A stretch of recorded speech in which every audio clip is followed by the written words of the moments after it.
Hello guys, आपका मेरे channel smart study में स्वागत है। तो हम साइंस का सैम्पल पेपर कर रहे थे। आज हम क्लास 9 का सैम्पल पेपर का जो पार्ट 2 है उसको कंप्लीट करेंगे। तो आइए समझते हैं क्वेश्चन पेपर। तो आइए, फर्स्ट पार्ट हम कर चुके हैं। अगर आपने वो वीडियो नहीं देखा है तो ज़रूर देख लीजिएगा, क्योंकि ये बहुत ही इंपॉर्टेंट क्वेश्चन होने वाले हैं। आप इनको किसी भी कीमत पर मिस नहीं करिएगा। तो आइए अब हम करते हैं। हम 16 क्वेश्चन तक कर चुके थे। अब हम करते हैं नेक्स्ट क्वेश्चन। देखो क्या कहा गया है। प्रश्न नंबर 17 से 20 के प्रत्येक 5 उपभाग हैं। किन्हीं 4 उपभागों को आपको उत्तर देना, मतलब 5 क्वेश्चन पूछे गए हैं, 4 क्वेश्चन को आपको आंसर करना है। यहाँ पे एक पैराग्राफ दिया जाएगा और उसी के रिगार्डिंग क्वेश्चन होगा। तो हम हिंदी और इंग्लिश मीडियम दोनों को ही साथ में देखेंगे। भारत में 1952 से 2000 तक खाद्यान्न उत्पादन में 4 गुना वृद्धि हुई है, जिसमें कृषि योग्य भूमि का क्षेत्रफल 25% की वृद्धि हुई है। उत्पादन में यह वृद्धि खेती में शामिल प्रथाओं के माध्यम से हासिल की गई है। इन्हें 3 चरणों में विभाजित किया गया है। पहला रोपण, बीज का चुनाव, दूसरा फसल का पोषण और तीसरा बढ़ती हुई कटी हुई फसल का नुकसान होने से बचाना। इस प्रकार फसल की पैदावार में सुधार के लिए गतिविधियों के प्रमुख समूहों को वर्गीकृत किया जा सकता है। फसल किस्म में सुधार, फसल उत्पादन में सुधार और फसल सुरक्षा प्रबंधन। अब सेम इंग्लिश में है, इसको हम रीड नहीं करते, हम यहाँ से क्वेश्चन आंसर देखते हैं। तो क्वेश्चन नंबर 1 देखो क्या कहा गया है। खरीफ मौसम की अवधि क्या है। जो खरीफ की फसल कब उगाई जाती है। तो खरीफ की फसल जो है जून से अक्टूबर में, जून से अक्टूबर के बीच में जो है खरीफ की फसल उगाई जाती है। तो बी आंसर यहाँ पे करेक्ट हो जाएगा। What is the kharif season period. Next question देखिए, क्वेश्चन में क्या कहा गया है। रबी की मौसम की अवधि क्या है। What is rabi season period. तो नवंबर से मार्च तक। तो कहीं कहीं नवंबर से अप्रैल कहा जाता है, कहीं कहीं नवंबर से मार्च कहा जाता है। तो बी आंसर क्या हो जाएगा, यहाँ पे करेक्ट हो जाएगा। क्वेश्चन नंबर 3 देखिए, 3 में क्या कहा गया है। एक सेकेंड, क्वेश्चन नंबर 3 देखिए। पौधे अपना भोजन सूर्य के प्रकाश में डैश नामक प्रक्रिया से निर्मित करते हैं। तो ये आप सबको पता होगा, प्रकाश संश्लेषण, या हम ये कह सकते हैं plant manufacturing their food with the sunlight with the process of photosynthesis. A answer यहाँ पे करेक्ट हो जाएगा। नेक्स्ट क्वेश्चन देखिए, क्वेश्चन नंबर 4 दिया गया है। निम्नलिखित में से खरीफ की फसल नहीं है। Which is the following is not a kharif fasal. तो मक्का, अरहर, धान, मेज, पिजन पी एंड पेडी, ये सब क्या है, खरीफ की फसल है। लेकिन अलसी हम यहाँ कहेंगे, लिंसिड, ये क्या हो जाएंगे, ये जो है ये यहाँ पर जो खरीफ की फसल है वो नहीं है। ए आंसर करेक्ट हो जाएगा। आपको 5 क्वेश्चन दिए गए हैं, 4 क्वेश्चन यहाँ पर सॉल्व करने हैं। निम्नलिखित में से कौन सी रबी की फसल नहीं है। Which of the following is not a rabi crop. गेहूं, मटर एंड सरसों, वीट, पीज एंड मस्टर्ड क्या है, रबी की फसल है। लेकिन सोयाबीन, बी करेक्ट हो जाएगा। बी यहाँ पे क्या है, रबी की जो क्रॉप है वो नहीं है। अब हम देखते हैं नेक्स्ट क्वेश्चन, क्वेश्चन नंबर 18। किसी विलयन की सांद्रता उसकी प्रति इकाई आयतन और घोल के प्रति इकाई द्रव्यमान में मौजूद विलय की मात्रा है। तापमान में वृद्धि के साथ एक विलयन की घुलनशीलता बढ़ जाती है। एक प्रयोग के द्वारा एक छात्र द्वारा तापमान पर सामान्य तापमान पर 350 मिलीग्राम पानी में 50 ग्राम चीनी घोला जाती है। किसी विलयन की सांद्रता को द्रव्यमान द्वारा प्रतिशत विलय की द्रव्यमान डिवाइडेड बाय विलयन का द्रव्यमान इंटू डिवाइडेड बाय 100 के रूप में व्यक्त किया जा सकता है। तो एक पैराग्राफ दिया, इसी से रिगार्डिंग क्वेश्चन है। तो हम क्वेश्चन को रीड करते हैं। यहाँ हम पैराग्राफ को रीड कर लेते हैं एक बारी। The concentration of a solution in the amount of solute present per unit volume or per mass of the solution. Solubility of a solution increase with the increase the temperature. उसकी जो temperature increase करने पर उसकी solubility बढ़ जाती है। During an experiment, a student dissolved 50 gram sugar in 350 gram water normal temperature. Concentration of a solution can be expressed by the mass percentage as mass of the solution solute and the solution divided by 100. तो देखो, इस paragraph को आप chapter से समझ लीजिएगा, बहुत ही आसान है। अब हम क्वेश्चन करते हैं, देखते हैं नेक्स्ट क्वेश्चन क्या है। तो देखते हैं क्वेश्चन क्या है। कौन सा विलयन का घटक नहीं है। Which is not a component of solution. तो देखो कौन सा यहाँ पे नहीं है, विलेय है, विलायक है, तो इंपॉर्टेंट है। सोल्यूट और सॉल्वेंट तो सॉल्यूशन इन्हीं से तो मिलकर बनता है। परिष्कृत अवस्था, डिस्पर्सल फेज जो है, सी आंसर यहाँ पे करेक्ट हो जाएगा। कोई फेज नहीं है, ये दोनों ही विलेय और विलायक या सोल्यूट और सॉल्वेंट क्या है, विलयन या सॉल्यूशन के फैक्टर्स हैं या कंपोनेंट्स हैं। नेक्स्ट देखिए क्या कहा गया है यहाँ पे क्वेश्चन में। चीनी का घोल है। शुगर सॉल्यूशन इज, शुगर में क्या होता है, ठोस और तरल का विलयन होता है, मतलब सॉल्यूशन इज सॉलिड। चीनी क्या है, सॉलिड और लिक्विड। तो ए आंसर यहाँ पे क्या हो जाएगा, करेक्ट हो जाएगा। ये आंसर यहाँ पे हम लिख देंगे करेक्ट। नेक्स्ट देखिए क्या कहा गया है। विलयन की सांद्रता के बारे में कौन सा कथन सत्य है। यहाँ पे एक इंग्लिश में रीड करते हैं।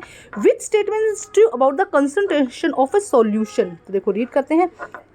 प्रति इकाई आयतन में उपस्थित विलेय की मात्रा, प्रति इकाई आयतन में उपस्थित विलायक की मात्रा, तापमान में परिवर्तित ना होना, उपरोक्त में से कोई नहीं। तो ए आंसर। सॉल्यूशन क्या है, सांद्रता क्या है कि उसके अंदर कितना विलेय डाला गया है, वही तो सांद्रता होती है ना। एक कप आप चीनी लीजिए, सॉरी 1 गिलास पानी लीजिए, उसमें 1 चम्मच चीनी डालिए, और दूसरी तरफ वही गिलास 1 कप पानी लीजिए, उसमें 2 चम्मच चीनी डालिए, तो जिसमें 2 चम्मच आप चीनी डालेंगे उसकी सांद्रता ज़्यादा हो जाएगी। तो विलेय जितना ज़्यादा होगा उतनी ही सांद्रता हो जाएगी। तो ए आंसर यहाँ पे क्या हो जाएगा, करेक्ट हो जाएगा। यहाँ देखते हैं amount of solvent present in the per unit area, तो ए आंसर यहाँ पे क्या हो जाएगा, करेक्ट हो जाएगा। नेक्स्ट क्वेश्चन देखते हैं। उपरोक्त प्रयोग द्वारा छात्र द्वारा तैयार की गई घोल की सांद्रता हमें यहाँ पर बतानी है। तो घोल की सांद्रता देखो कितना था, फर्स्ट 50 ग्राम था जो शुगर ली गई थी, लेकिन उसके अंदर पानी कितना था, 350 ग्राम। तो हम इन दोनों को ऐड करेंगे तभी तो सॉल्यूशन बनेगा ना। टोटल तो कितना सॉल्यूशन हमारे पास में कितना हो जाएगा, 400। तो 50 क्या थी, चीनी थी, 400 यहाँ पे सॉल्यूशन था, डिवाइडेड बाय 100। जब इसको आप सॉल्व करोगे तो 12.5 हमारा आंसर आ जाएगा। तो देखो what is the concentration of a solution prepared by the student during the above experiment. तो 12.5 सी आंसर यहाँ पे करेक्ट होगा। ध्यान रखना है पहले आपको सोल्यूट और सॉल्यूशन को सोल्यूट और वाटर को, विलेय चीनी को और पानी को मिलाकर हमारा सॉल्यूशन बनेगा, वो हो जाएगा 400 ग्राम, और उसके बाद हमें इस फॉर्मूले को पुट करना है जो हमने ऊपर रीड किया। तो सी आंसर यहाँ पे करेक्ट हो जाएगा। नेक्स्ट क्वेश्चन देखिए क्या कहा गया है। विलेय एक विलयन का बड़ा घटक है, विलेय विलायक परिशिष्ट अवस्था या उपरोक्त में से कोई नहीं। तो देखो घटक तो दोनों ही हैं, विलेय और विलायक। अगर बड़ा घटक की बात करें तो पानी तो विलायक हो जाएगा, लेकिन विलेय यहाँ पे सोल्यूट, ए आंसर यहाँ पे क्या हो जाएगा, करेक्ट हो जाएगा। ठीक है, अब हम करते हैं नेक्स्ट क्वेश्चन। 19 क्वेश्चन है, फिजिक्स में से लिया गया है आपके। टक्कर से पहले दो वस्तुओं के संवेग का योग टक्कर के बाद के संवेग के योग के बराबर होता है, बशर्ते उन पर कोई बाहरी संतुलन कार्य न कर रहा हो। इसे संवेग के संरक्षण के रूप में जाना जाता है। इस कथन वैकल्पिक रूप से दिया जा सकता है क्योंकि टक्कर से दो वस्तुओं का कुल संवेग अपरिवर्तित या संरक्षित रहता है। इधर से टक्कर खाए, इधर से टक्कर खाए, तो संवेग उनका क्या रहता है, संरक्षित रहता है। संवेग का संरक्षण का नियम कण निकाय पर लागू होता है। निम्नलिखित प्रश्नों के उत्तर दीजिए। तो यही इंग्लिश में दिया गया है, हम सिर्फ यहाँ पे क्वेश्चन आंसर को रीड करते हैं। देखो क्या कहा गया है। सबसे पहले यहाँ से देखिए, संवेग संरक्षण का नियम लागू होता है। Law of conservation is momentum is applicable of किस पे, कणों की एक प्रणाली पर। तो हम लिखेंगे a system of a particle. A answer यहाँ पे क्या हो जाएगा, करेक्ट हो जाएगा।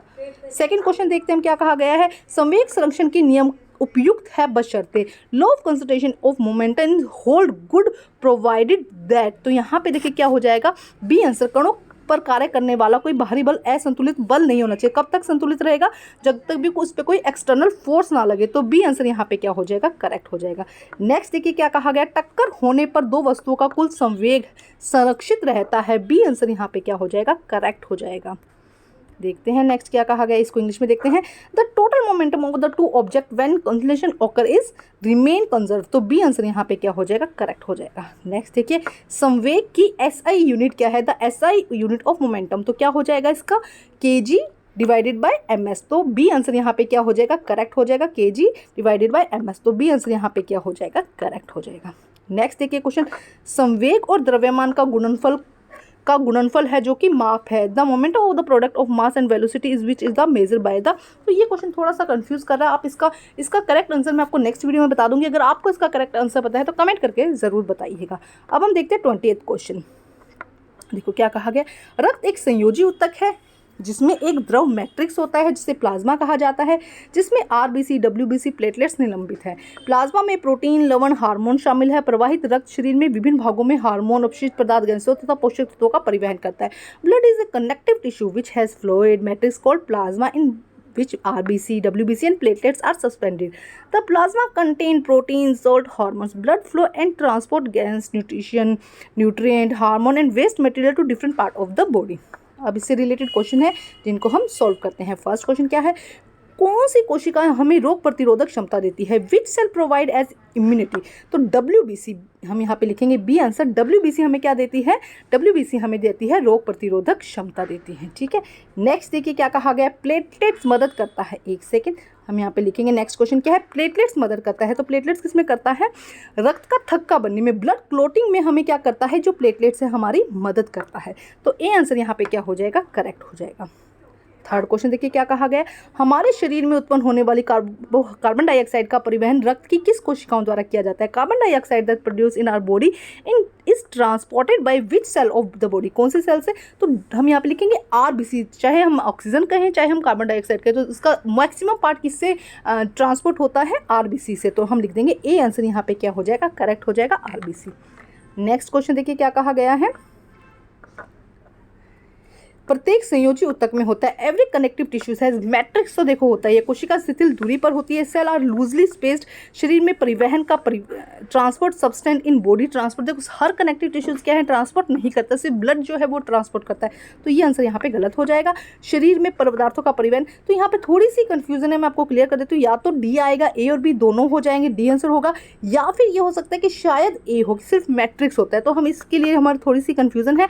जहाँ तक मुझे लग रहा है बोथ ए एंड बी यहाँ पर दोनों आना चाहिए, डी करेक्ट होना चाहिए। आप मुझे कमेंट करके बताइएगा कि क्या इसका आंसर हो सकता है।